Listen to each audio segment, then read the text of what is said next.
Okay, we're going to go ahead and get started. Thank you for joining the Florida Center for Students with Unique Abilities for our April webinar, Building and Sustaining Florida Postsecondary Comprehensive Transition Programs. My name is Drew Andrews. I'm the Technical Assistance Coordinator here at the Florida Center for Students with Unique Abilities. Our presenter today is Dr. Paula Kohler, the Executive Director of the Florida Center for Students with Unique Abilities at the University of Central Florida. We have over 60 folks registered for the 1-hour webinar today. This webinar is being recorded and will be posted on our website. The handouts for the webinar can be downloaded from the chat section, which can be accessed by clicking on the chat icon, the speech bubble at the bottom of the Zoom window. If you're having difficulty hearing the presentation, phone numbers that you can call to join via phone while following the slides online will also be posted in the chat window. At the end of the webinar, you will be directed to our evaluation. Please complete so we will have your input when planning future webinars. So at this time, I'll turn it over to Paula. Great, Hello? thanks, Drew. Hopefully everybody can hear me. I'm going to close my door just in case I get some extra traffic in the hallway. But yeah, thanks everybody for joining us today. We're really excited about this, and we have people from around the state, some people within the state university system, others within the Department of Ed, others that provide technical assistance regarding transition in the state, and then people from post-secondary education institutions that have Florida post-secondary comprehensive transition programs currently, and then of course others that are wanting to learn more about that and starting a program at their institution. So today we're really going to kind of talk about funding and where those funds can come from. So we're going to talk about really thinking about the cost of providing the Florida Post-Secondary Comprehensive Transition Program, and then where some of the revenues might come from that can help cover those costs. And then we're going to talk a little bit about program development and implementation and reaching out both within your institution and outside of your institution so that you can really put together all the program elements that are important, as well as the funding that you need to help you sustain this effort. And as Drew said, we've got a number of documents that I'm going to reference as we go through the slides, and you can get those through the chat box. So if you have any questions, just either call or shoot an email or send information through that chat box. And the other thing is that there will be documents. Most of them are PDF files, and then there are a couple of Word documents as well. But I'll try and point you to those as we go through the each slide. The first one is a copy of the slide handout. So I think I did 2 slides per page, so they should be big enough for you to read. And so there's a PDF document also in there of the slides that you can take with you and print as needed as you leave. And then we'll definitely have time for questions and answers, because I know there should be some of those. You'll have to excuse me, I got a little bit of a cold, so hopefully I won't have to pause and cough or something like that. But this is what's nice about webinar and sitting in your office, is you don't have to share your germs with anybody. But just forgive me. So we're going to think about costs and revenue sources. So I just want you to conceptualize it this way. So, of course, at the center of all this is, in addition to the students being the center of all this, money is the center of all this, or resources, depending how you want to think about that. So we have the costs of providing higher education that every single institution in this country has to think about. So what is it that that we spend money on in higher education, and we'll talk about some of those specifics. And then thinking about where the IHEs or institutes of higher ed get that money. So where does that revenue come from that helps cover those costs? And then we'll talk specifically about students, and we all know that the capital T in higher education is tuition. And so how is it that, what are those student revenue sources that help them cover their cost of higher education, and much of that being tuition, as we know. So just keep those kind of three things in mind: overall costs, revenue sources to the institutions, and then revenue sources to students. So we're going to kind of think about them in this way. And if you get your, you'll see this document is like a whole page. So I want you to be able to actually read it when you do your handout. So we're going to talk about cost first. And when you think about a typical higher education institution, then there are lots of things we have to pay for: instruction, instructional materials, textbooks, advice, support services that we provide to students across a range of services, facilities, the physical plant, maintenance, technology. I'm sitting in front of a computer, and just about every faculty member and every staff member in an institution is going to have a computer, because that's how we do work. We have to provide safety, public safety. We have grounds that we need to maintain. We have transportation that we provide within the campus and outside of the campus for students. Housing, we provide housing opportunities for students. And then, of course, other costs that you can throw in there. Testing is a big one. Just running the registrar's office so that people get transcripts, things like that. And then when we think about adding a program that serves students with intellectual disabilities to our institutional offerings, then we have to think about then very specific program costs that are unique to that. Hey, I'm going to ask Drew and Shayna if you can just double check and make sure right now everybody's muted. So that we can, I think there's some background noise that might be.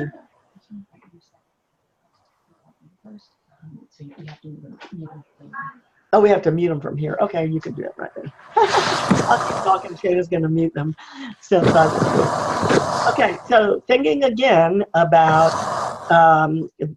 what's unique to these Florida programs regarding students with intellectual disabilities, then there might be very specific program administration. So I know all the programs, or most of the programs that we work with, may have a program director, and then they may also have a program coordinator. So many of them provide mentors to work with students, and they can range across a variety of services. So it might be residential mentors, social mentors, athletic mentors, academic mentors, so that the students have supports that they need in various contexts of campus to be sure to be fully included in those higher ed experiences and programs. Sometimes there's specialized technology. You know, one of the programs that we're working with has tablets that they provide to their students. There are program-specific activities that might be either part of the curriculum or outside of the curriculum, and then program-specific student support. So again, are there specialized tutoring services that are provided to the students as they enroll in their classes as part of their credential program? Again, job placement services is another.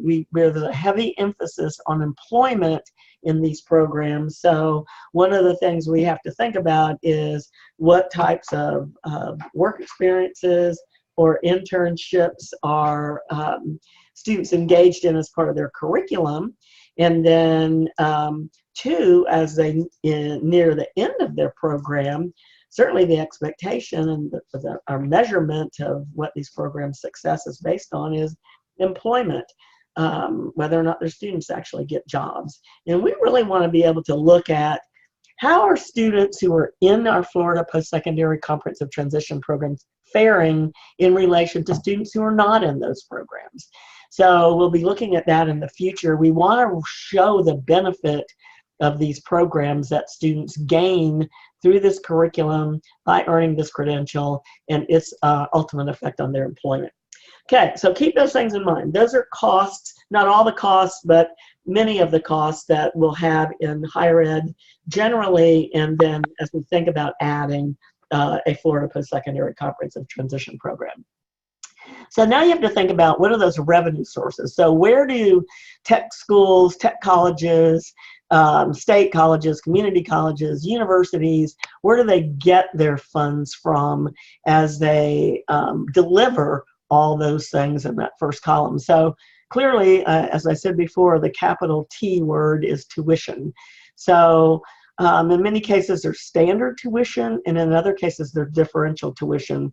And it's not unusual for institutions these days to charge higher tuition rates for certain programs that require significant equipment, significant technology, and engineering would be an example of that.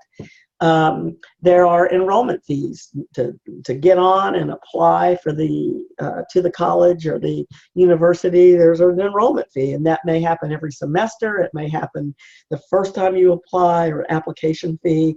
It may happen each year that the student registers. There are certainly technology fees, and in many cases transportation fees for getting a bus pass or some sort of campus-supported transportation. Then, of course, we all know about lab fees. So if we're taking a biology lab, or if we're doing intern teaching in a teacher ed program, then we're going to pay extra because of either the equipment or the supervision cost of a particular course. Then there's state FTE funds. Those are state full-time equivalent funds. So the state awards, or I don't know if the award is the appropriate term, but the state funds higher education based on a full-time equivalent formula for undergrads and then, of course, grads. And so based on the number of students that an institution has, those state FTE funds flow. Now, they're important revenue source for post-secondary education institutions are development or gifts. So we all have a development office that's working with our alums or businesses to try and raise funding for special programs or for equipment or to support professorships, variety of things. And I know I believe FAU might have gotten either a gift or a specialized grant to start up their Florida Comprehensive Transition program. So external funding is another piece there. I used to coordinate external funding at a University of Michigan, and so that can be a huge enterprise. And some of you from universities and state colleges have grants offices with whom you work, so that's an important connection for you. And as part of those external funding projects, then we recover facilities and administrative cost, and otherwise previously known as indirect cost or overhead cost. So there's a cost of doing externally funded projects on your campus. So F&A recovery is a mechanism for being able to charge based on the percentage of direct cost to recover some of those indirect costs that are not easily charged per project. We'll talk a little bit more about indirect cost in a little bit, but think of it as if you're providing a program for students with intellectual disabilities. How can we allocate, say, public safety, human resources, the registrar's office, those kinds of overhead costs? It would be very difficult to allocate a cost per student for those costs within the university. So that's when we come up with a overhead rate or an F&A rate. And then there are other kinds of revenue sources. One thing to keep in mind is that when you go and you are recovering through tuition, differential tuition or standard tuition. It's all based on student credit hours. So if students are not generating, if your students in your program are not generating student credit hours, then your institution will have a hard time then allocating tuition dollars to you or to support the program, because again, those are usually allocated across the university or the college to departments that are teaching a lot of courses and generating a lot of credits, departments, colleges, and programs, with some of that being held at the sort of central office, so to speak, to support the broader work of the university. So those are typical revenue streams that all of higher education relies on. And then when we think about, well, are there some special revenue streams that are associated with our post-secondary comprehensive transition programs? And here you might think of special service fees. So if you're providing special services to your students, how about charging a fee for them, so some of those services? In many cases, the services that we're providing to students in our Florida Post-Secondary Comprehensive Transition programs will exceed those considered as typical accommodations that support students with disabilities in higher ed, those associated with the Section 504 of the Rehabilitation Act and amendments. So when you're adding extra specialized services, there may be a possibility of charging fees for those services, just like you would charge a lab fee for a biology course. Other cases, you might actually develop service contracts. So one example of that would be becoming a vocational rehabilitation vendor to provide employment services to your students. And then through our center, the Florida Center for Students with Unique Abilities, we actually have something available in Florida, which is a Florida Post-Secondary Comprehensive Transition Program grant that can total $300,000 across 3 years, or up to a 3-year project length.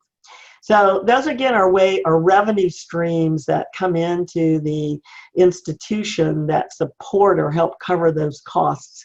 And basically what your VP for Business and Finance is going to be looking for is that, do those revenues match those costs? Because typically they don't want to write a deficit budget. So we have to think about, okay, how do we tap into those revenue streams so that we can balance cost and revenue for our programs? So then we think about, again, that diagram that I showed you. We think about, well, so we charge students for a number of things. Well, where do students get the funds that we're going to be tapping into them for? So parents, they're a major source in providing post-secondary education for students, perhaps a spouse in many cases. Some students and their families have set up higher education savings accounts. There are scholarships available to students. There is federal financial aid for which students may qualify. Pell Grants, federal, we call it the FPCTPs here, but it's a opportunity grant, educational opportunity grant through the federal financial aid line. Work study is another. Student loans, there are federal student loans as well as private student loans. Students also often work during post-secondary ed. I certainly know that I did even back in the day. There are some paid internships where students may be earning as they're working in an internship. There may be gifts specific to a student or to a group of students that help the individual students cover their cost. There are traditional VR services supports, and they might cover things like tuition or uniforms or, excuse me, transportation or equipment. And then there are some VR services now that are pre-employment transition services. And those are provided to students or groups of students that are up to age 22. And then, of course, other miscellaneous ways that students may generate funding that help support their enrollment in higher ed. Now, when we think about what's unique to our Florida Postsecondary Comprehensive Transition Program students, then we clearly have a scholarship available to those students specifically here in Florida. And again, that's unique to Florida as compared to the rest of the country. A lot of people are trying to emulate this, but to my knowledge, it's that type of scholarship is available here.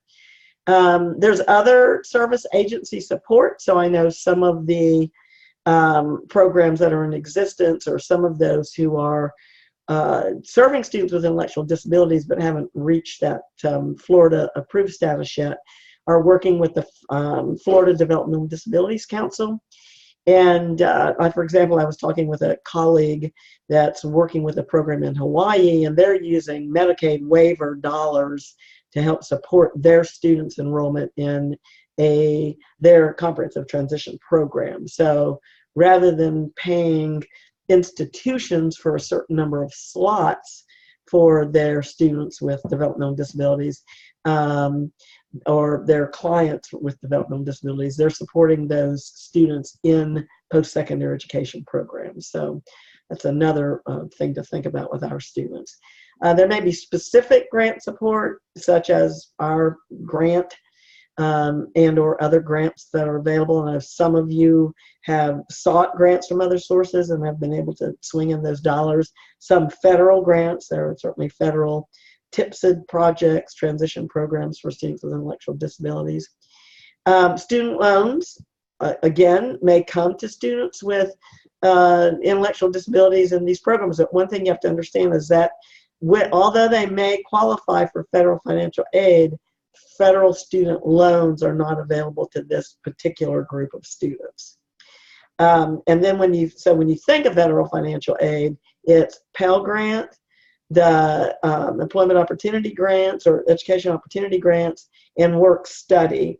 And that's when you or the institution has their comprehensive transition program approval status from the U.S. Department of Education. So once you have that, which is a requirement of becoming a Florida program, then your students will be eligible for that federal financial aid, those specific categories. So again, this is just kind of a recap of that, so that you keep in mind, one, what are those costs? Those Florida programs that have been approved know that when they request the scholarship dollars for their students, that I ask them to provide this kind of information so that we can get a sense of what it costs to attend their institution. So both the typical higher education costs and then those unique to the Florida Postsecondary Comprehensive Transition Programs. We also then have the revenue sources that I just went over. So thinking about service fees, and in addition to all those regular ways that IHEs gather funding. And then these are the student revenue sources. So. Okay, again, I want you to keep thinking about how do we conceptualize the relationship between these things, because if we don't keep this in mind, then I think then we have trouble communicating either with our institutional leadership, perhaps other faculty and staff, or perhaps our governing boards about why these programs are important and how we can build and sustain those programs. So students come with an array of funding sources that support them as individuals, either sometimes public money, sometimes private money. That is one of the revenue sources available to an IHE or a post-secondary institution. And then those funnel into helping cover the costs of both education, higher education in general, and then the program-specific cost of a comprehensive transition program. So just keep that kind of circle or flow in mind. Now, we do have some very specific resources available to help establish and support Florida Post-Secondary Comprehensive Transition Programs. And those come in addition to our center and the support that we can provide you. We have scholarships that are available to students, and then grants that can help you start or enhance an existing program. So scholarships are available for all eligible students who attend an approved Florida Post-Secondary Comprehensive Transition Program. So as soon as you design and implement your program and start admitting students, of course, documenting their eligibility to be involved in the program, then they are eligible for scholarships. And currently that annual amount is $7,000 per student per year. The money comes to the UCF as education money, and it's in our sort of E&G money, they call it. And so that flows here, and then we have a separate account set up for the funding available to provide scholarships. And when we award a scholarship based on the program and institution's request, we distribute that scholarship, those scholarship funds, to your financial aid office. So I've had a number of calls in the past about how can we use these scholarships to help cover the cost of the program. Well, you can do that, but you have to remember it's a scholarship. So we need to provide ways to assess students for the cost of the program, so that this scholarship funding can be applied to help cover those costs. And again, it's those costs associated with students' expenses. So that's kind of the key here, is remembering how that flows and how that's set up. Okay, so you can get general scholarship information at our website. As it says in our legislation, the scholarship funding flows to us here at the center, and then each approved program must request scholarships for their students. And upon approval, that we then disperse the scholarship funds to your institution's financial aid office for disbursement to the student.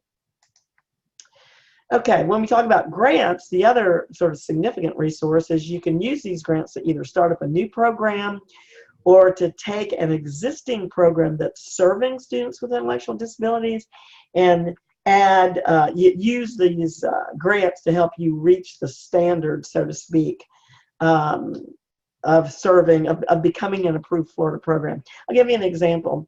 There are a number of programs in our state that serve students who are, I'll use this term, it's not totally appropriate, but who are dual enrollment students. They're currently served by the K-12 system, but they might be served on a higher education campus. So those students would not be eligible for our for the scholarship because they're not a post-secondary education student. But at the same time, you could use a grant from the center to help establish that firm post-secondary piece of your program. So it might become something like a 2+2 program, where students are in maybe a young adult program the first 2 years of their experience on your campus, and then they transition to a fully post-secondary, full post-secondary level student. And so what you're trying to do is to set up that program so it's a post-secondary program.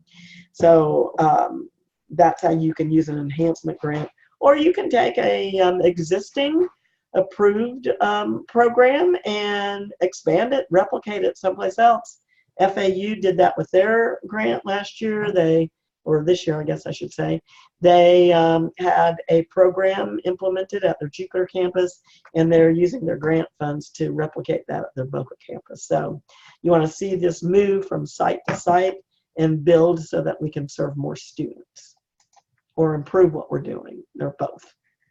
So, excuse me, if you are thinking about what's the relationship between an application, because in order to get a grant, you have to submit an application to become a federally or a Florida Post-Secondary Comprehensive Transition Program. So if this is a startup grant, then we're going to provide resources to implement the program described and approved in your application. So you can submit the application to become a program, the program application, either prior to at the same time you submit your grant proposal. So if they come in together, then we're able to look at, here's the program that you want to set up as described in your application, and then here's how you're going to use your grant funds to support that program, either the development or implementation and evaluation. So those could come in together. Now, if you're going after an enhancement grant, again, you can use it to take your program from its current state to becoming an approved program. And then, again, you're going to submit your application, since we don't have one, at the same time or prior to your submission of the grant proposal. And then if you have an existing program, that application has already been approved. Now you're going to make a grant proposal, submit a grant proposal, and tell us what you would like to do to or with that program that you're going to use the grant funds for. So it might be able to, expand your capacity, add additional students, add a different or additional credentials that the students have options for, and or again replicate it at a different setting than where it is currently. So excuse me 1 second. Okay. And in that case, the application has already been approved. So basically, you would just be submitting your grant applications. Okay. Funding amount is for an enhancement or startup grant is up to $300,000. We use a fiscal year budget period. That's July 1 through June 30. But you can take that $300,000 and propose a budget for 1 year or up to 3 years. So,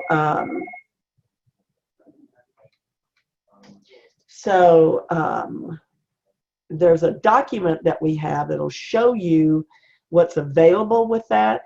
And again, that's located in the Zoom chat box. So you can look at this grant funding cycle document, and it'll pretty much say if you submit a grant proposal by this time, this is when your fiscal year could start. This is how many years you can write it for, spread your budget across. This is when your annual report, your annual performance report is due. So give you those sort of dates. And we accept the grants on a rolling basis, so there's no deadline. But what we wanted to be able to do is to tell you if you submitted that grant proposal to us by, say, July 1st, then we believe we can turn that thing around and have it set up so that you could start using your grant funding by January 1st.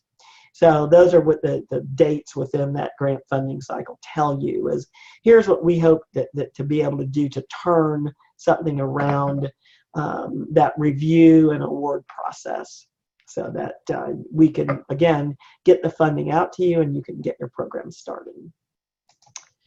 Okay, so when you think about, there's the application and approval, and then there's student scholarships and their grant proposal, your grant proposal and award. So what you need to keep in mind is as soon as you have an approved program, your students are eligible for scholarships.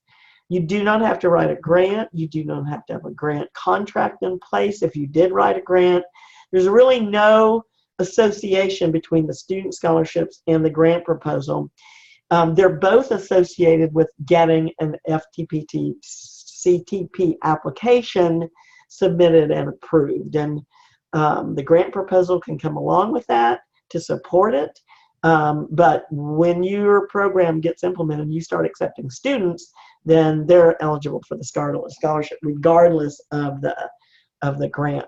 Now, one thing to keep in mind, though, there's some I guess non-relationship I should describe, and what that is that you won't write into your grant proposal that you're going to pay student tuition or student fees, those kinds of things. Now, you may purchase things for students, but those things would be covered by the student scholarship. So you don't need to put those into your grant budget. You need to plan on making sure that you're able to access those funds that come through student scholarships so that you can cover tuition and fees and service fees and those kinds of things. Okay, so there is a grant proposal packet. It's at our website, which is fcsua.org. And again, there's the link there. Okay, now we're going to get back into costs specifically, because this is one of the things that I said we ask you to provide us when you go to request scholarships for your students. So, and this is what I want you all to think about when you're thinking about, okay, how do we develop a sustainable program? What is it that our students are paying? What is it that we're assessing students for that we might recover through their scholarship? So this is just an example of a program that's got 3 semesters or 3 trimesters, estimated cost per student by semester, and then a total cost for the year. So in this case, we're going to think about tuition. So based on how many credits or units that your student is taking, what is going to be the cost of tuition? Again, that would be sort of general, relevant to any student that's taking courses, but in this case, it's our students with intellectual disabilities who are taking.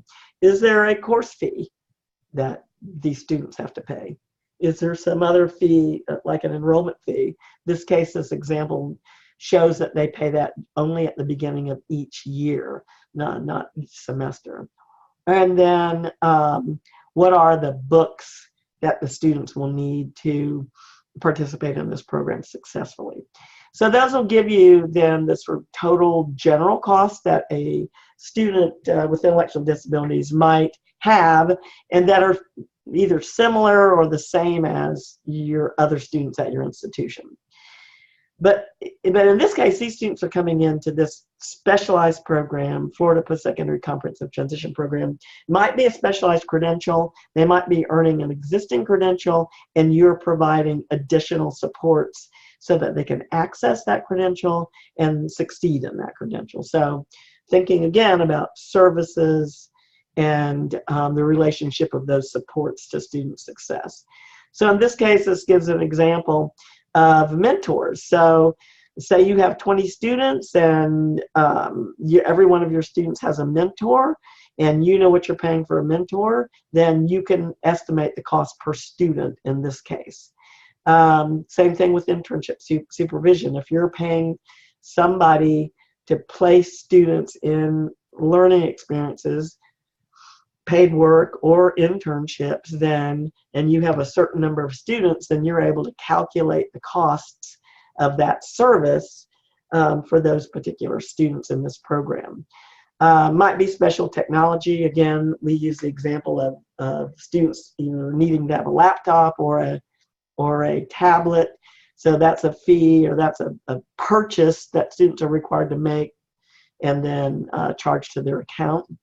In other cases, there may be consumable supplies.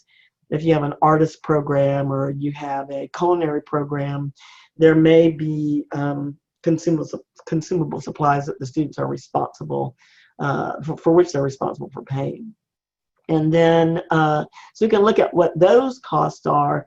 And these are you could consider marginal costs of adding this program on. So you've got your general costs that any student is going to encounter, but in this case, it costs us more to provide this program. So we're going to look at what those marginal costs are, add to it, if we can first figure out how we can allocate that on a per student basis, and then come up with then our total cost for attending the Florida program. So in this case, you can see those costs, and this is not unusual, add up to about $5,500. And then these are things that you could fully recover through the student's scholarship. So that revenue amount is $7,000 per student.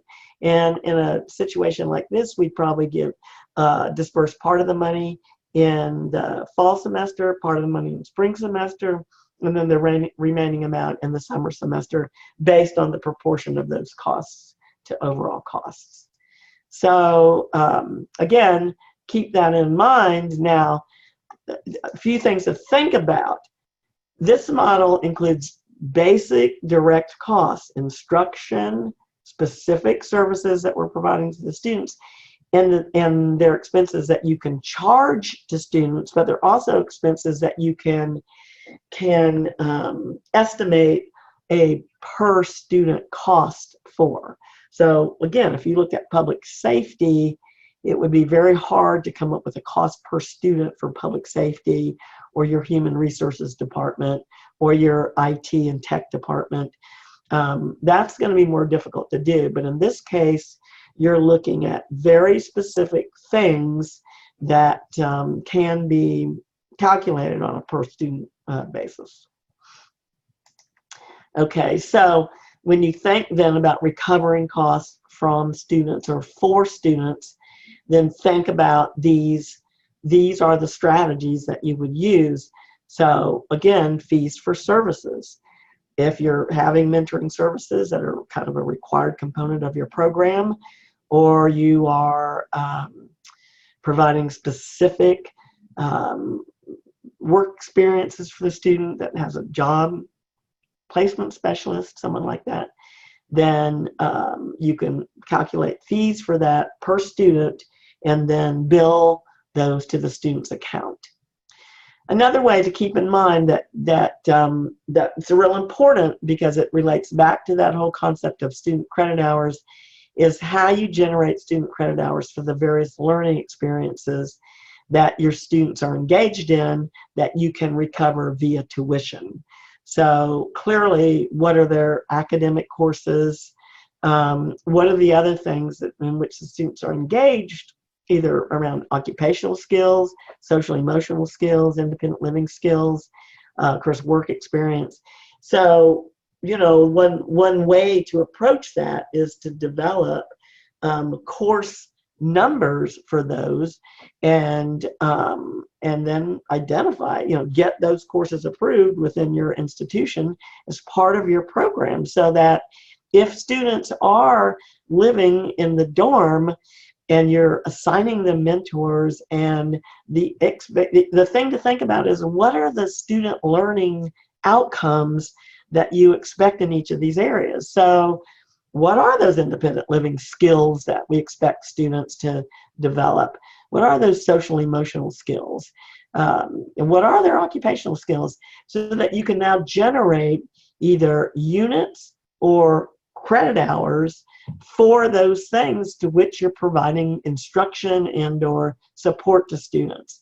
Because if you can do that, then you can, again, think about what's the cost of a student taking this particular course or unit, so that you can again charge for those and register for those students register for those.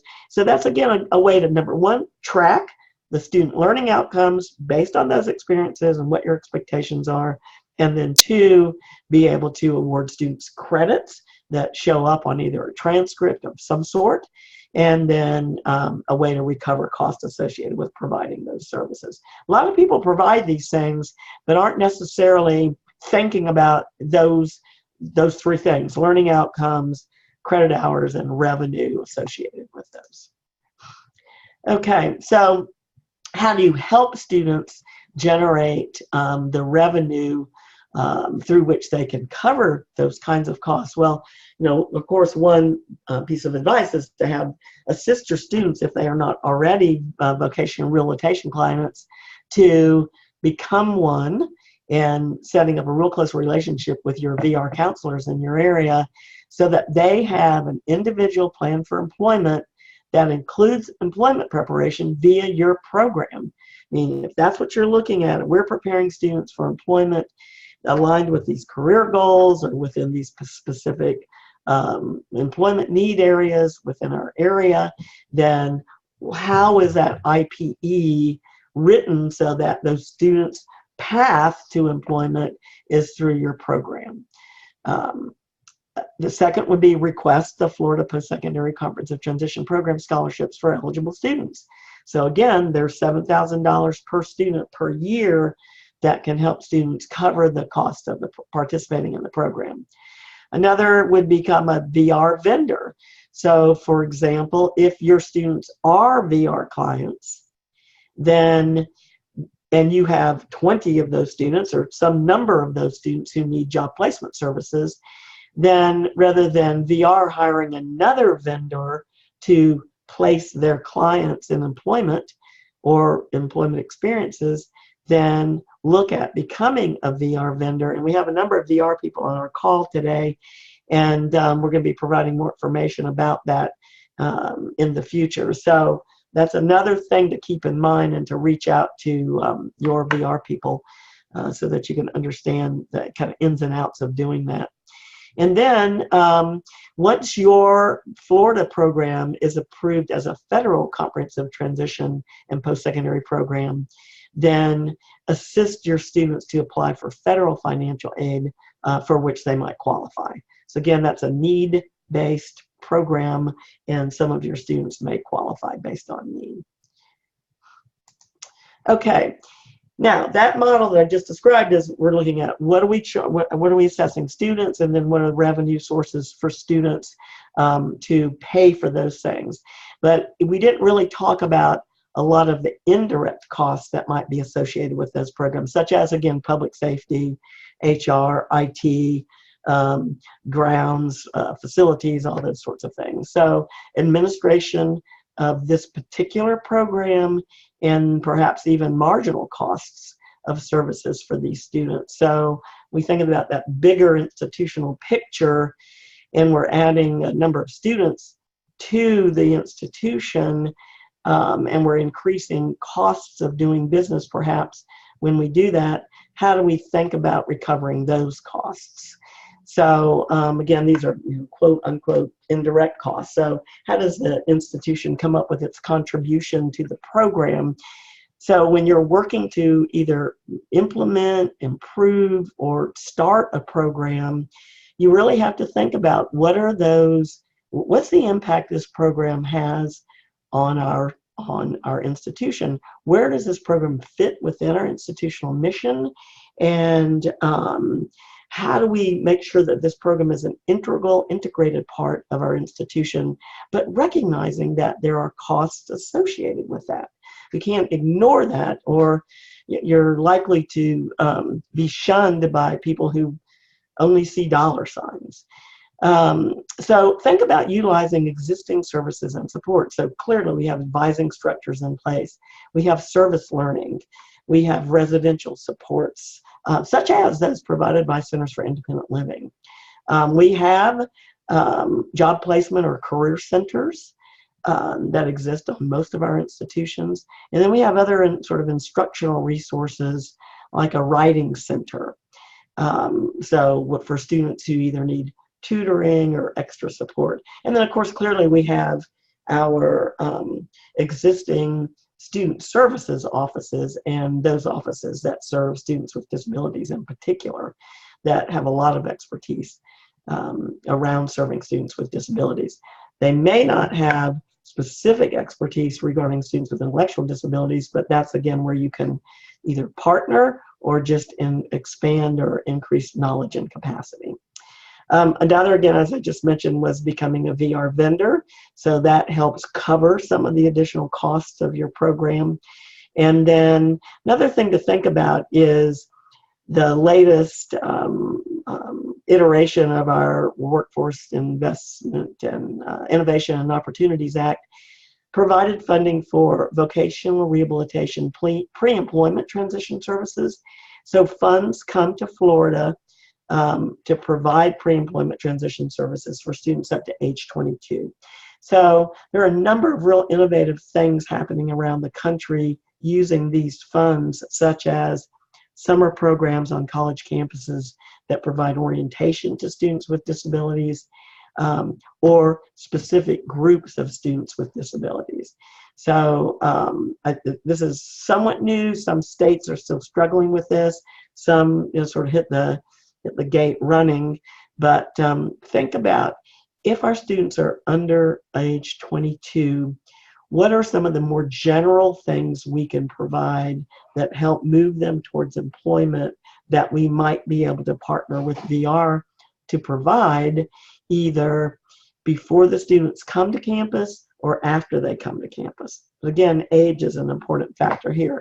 Your students do not have to be established as a VR client to access pre-employment transition services, but the expectation is this will help their employment outcomes, and many of those students will potentially become VR clients.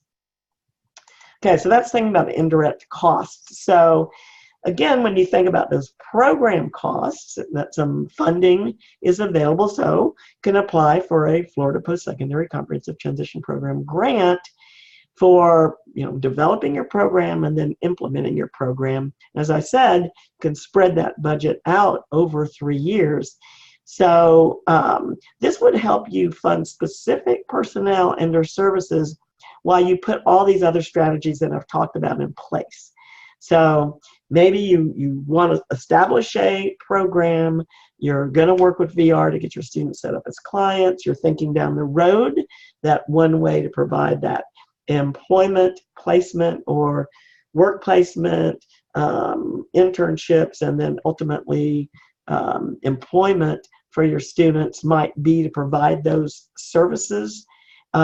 So you could then work towards becoming a VR vendor or establishing other mechanisms within the institution to provide those services. So this will give you some, I guess I should say, short-term funding that helps you design and implement your program and those extra efforts, and then help you support that program while you move to your sustainable model. Okay, so some things that, again, to think about and keep in mind is estimating your capacity. So how many students do you need to serve to cover costs? So how can you bring that cost per student down? And then how many students do you have the capacity to serve? Because those are two really important things. And I know some programs feel like they get stretched as they add more and more students, but as you add more students, potentially brings your cost per student down so that you become a bit more efficient. But we understand that the ratio of serving students with intellectual disabilities is a bit lower per staff than it is for students in general. So, but you got to keep thinking about where is that balance that we need to reach, so that either don't overwhelm ourselves or we don't have exorbitant program costs for students that really limit access to students to only those who have a significant amount of funding. And one way to think about that is that collaboration is absolutely essential as you manage that, as you try to put these pieces together. So within the IHE, again, our experience in working with people to set programs up is these are the people that are essential to that planning and then that implementation. So clearly financial aid, clearly your registrar and enrollment services, academic affairs. When you start talking about curriculum and credentials, then that's fundamental to your academic affairs group, regardless of what you call them on your campus. General student services, disability student services, institutional assessment and accreditation are also important. They're the ones who understand assessment, conceptualize student learning outcomes, where your program fits in with the overall accreditation of the institution. So they should be at the table from the very beginning. Clearly faculty who also understand curriculum and curriculum development and credentials. Public safety, there's a lot of concern, and we get calls from parents saying, how is my son or child going to be protected in one of these programs? That similar fears to they've had for many years is my child is vulnerable, my young person is vulnerable, how are you all going to protect them? And we can tell them that public safety is a priority on any post-secondary education institution campus. But when you go to specifics and specific needs of students, then that's what you do through your person-centered planning process to figure out what individual students need. And then others as well. Then when you think about collaborating outside your IHE, well, K-12 is going to be fundamental. Career tech ed, exceptional ed, school counselors, school administrators are all going to be important to you preparing your students, your potential students for success in your program, one, and then creating that demand for your program so that there is that service catchment area that you have access to. Vocational Rehabilitation Services, the Florida Developmental Disabilities Council, Agency for Persons with Disabilities, Down syndrome organizations. We have both foundation and then local chapters of a Down syndrome associations. There's FAST, which works with assistive services and technology. Again, I mentioned independent living centers previously. Chambers of commerce, local business and industry parent organizations. So these are kind of the partners that you need either on an advisory board or as you go about planning your program. And one of the things that we've developed to help with this process is our strategic planning system or strategic planning process. So we've developed the team planning tool for Florida Postsecondary Comprehensive Transition Programs. And again, there's a link to two documents. One kind of gives you an overview and instructions, and the other, which is a PDF file, and then the other in the chat box is a Word document that kind of works like a form. As you work through each of those sections, helps you think about the things that we've been talking about today. But it takes the evidence-based and promising practices that we're aware of and puts them into a step-by-step planning process for use by a team, a post-secondary education team that includes many of the people I just talked about with whom you would collaborate. Those of you who participated in our institute in January worked with this team planning tool, and we're in the process of analyzing those, and we'll then be contacting each of the teams that were present, and we'll be working with you specifically on what we saw the strengths and perhaps some support needs that you might have as you move forward as you plan your program. So you'll definitely hear from us on that. And if you've continued to work on those, then please let us know and provide us with a current copy, and then we'll actually work hand in hand with you on that. This process will be online hopefully by the end of the year, so there won't be any more of these paper things. But it really helps you think about what are the direct things or services or student-focused activities that we need to do as we think about setting up a Florida program.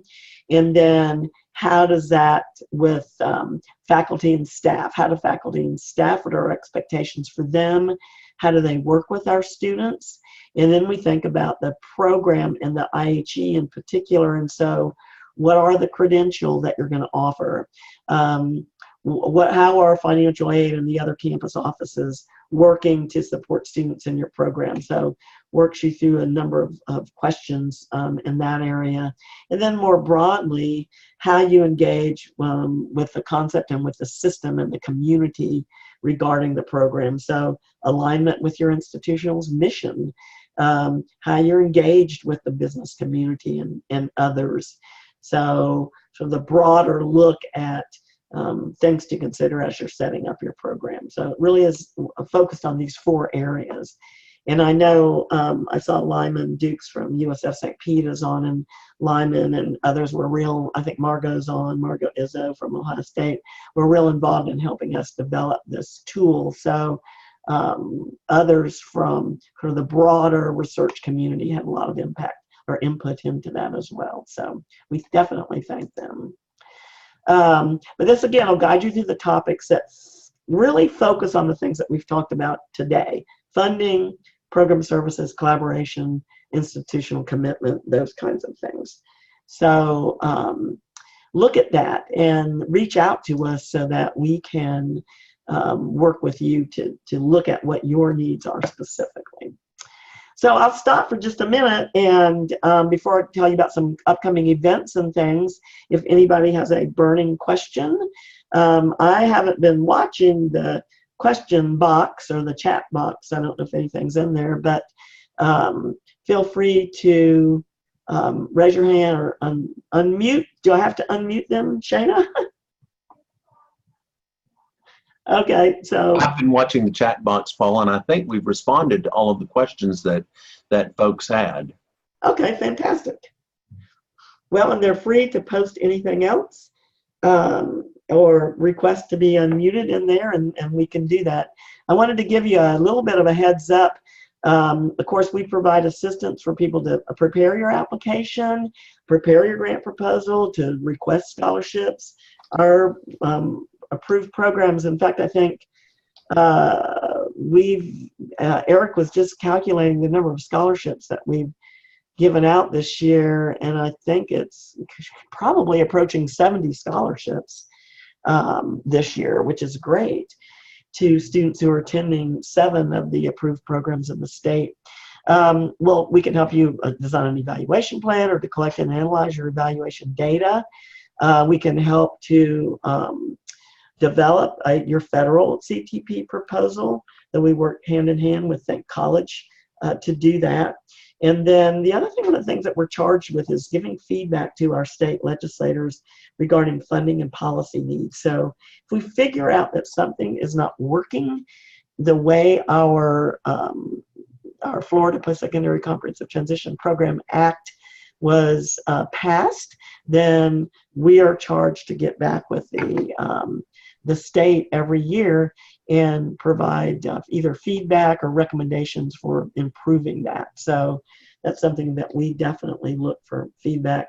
I know some of our programs have had challenges recently working with vocational rehabilitation, so I'm reaching out to their leadership and others in the Florida Department of Ed and state university system to look at, and our financial aid folks at the state level, to look at how we make sure that our resources that are available to students, such as VR services or scholarships and whatnot, are aligned and people understand fully how they can be used. So we know that has been an issue for some sites, certainly not all, but we'll be following up on that. So our website, again, is available to you all, so please post, send us an email and let us know when you're having a problem that we can, or you need additional resources for.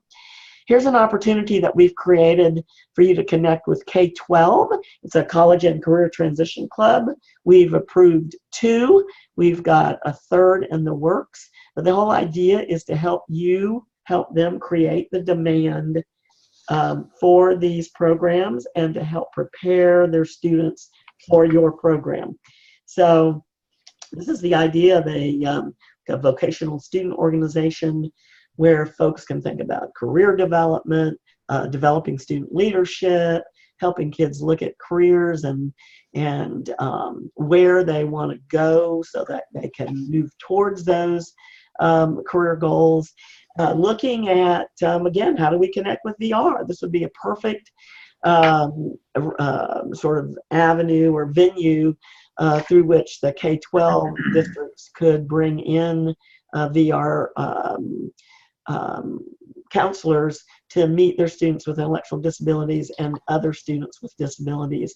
So these are to the high school. It's not district. Every high school in your district can apply to have one.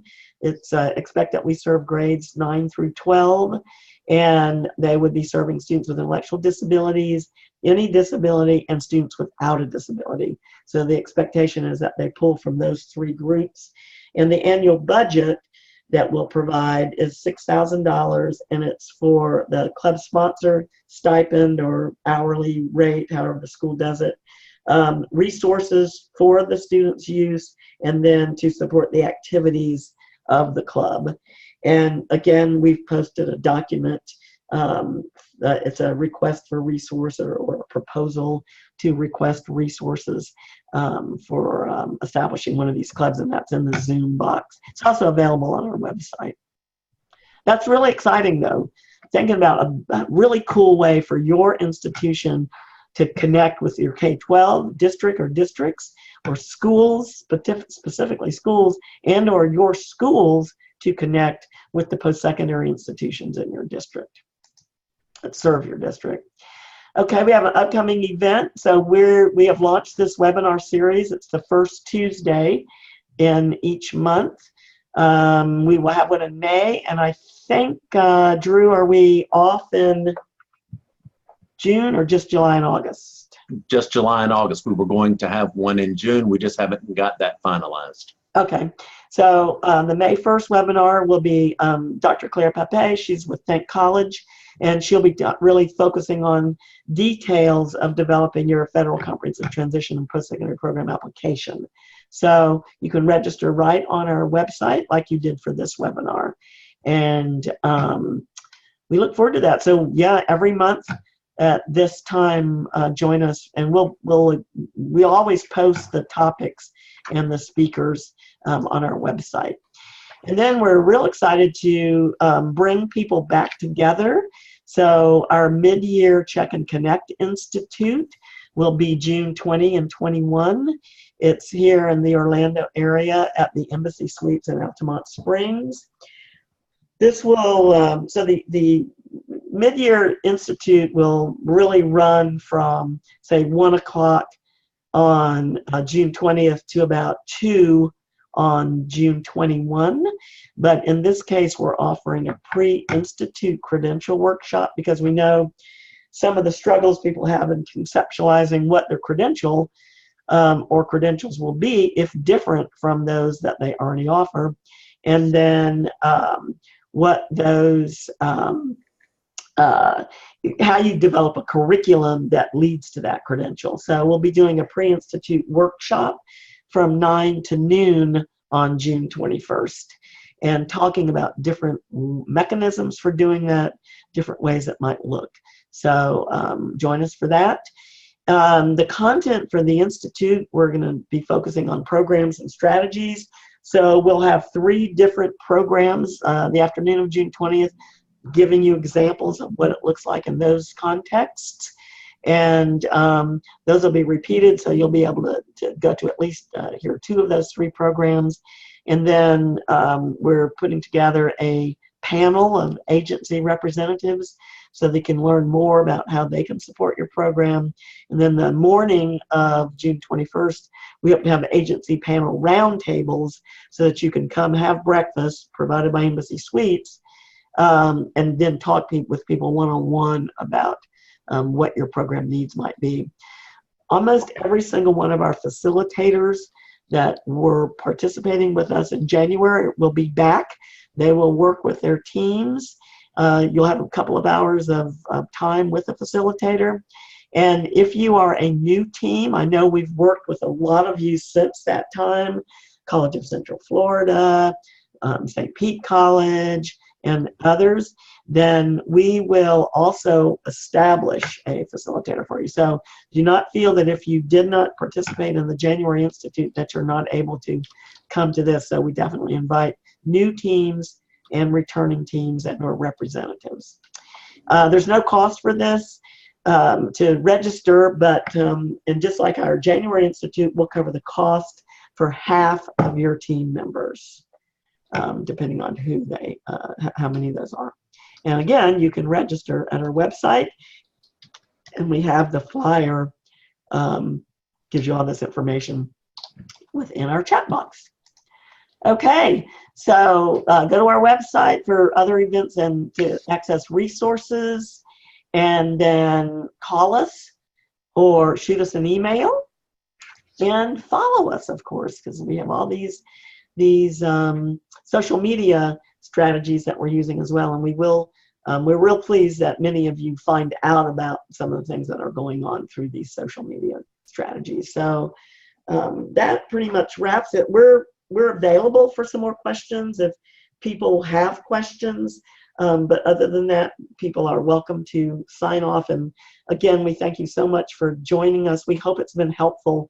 We've also posted a link to an evaluation of this webinar on the chat box that will be available on our website as well. And we'll also be sending it out to you. So please do go log in and tell us how we did, and then tell us the topics on which you'd like to have more information so that we can put that into our schedule. So thanks so much, and we look forward to working with all you all. So I'm open for questions.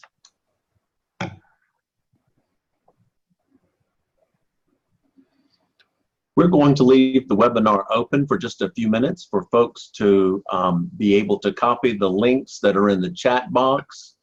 And so as you see, the last link that was posted is for the webinar eval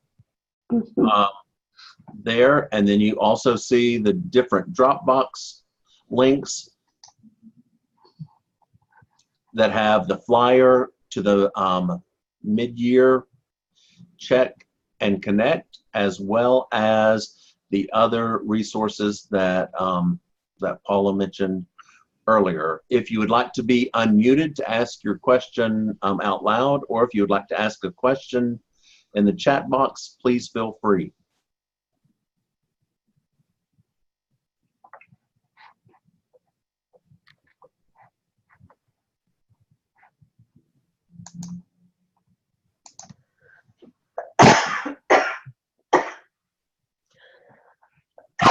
Excuse me. Hey, Margot, hope to see you soon.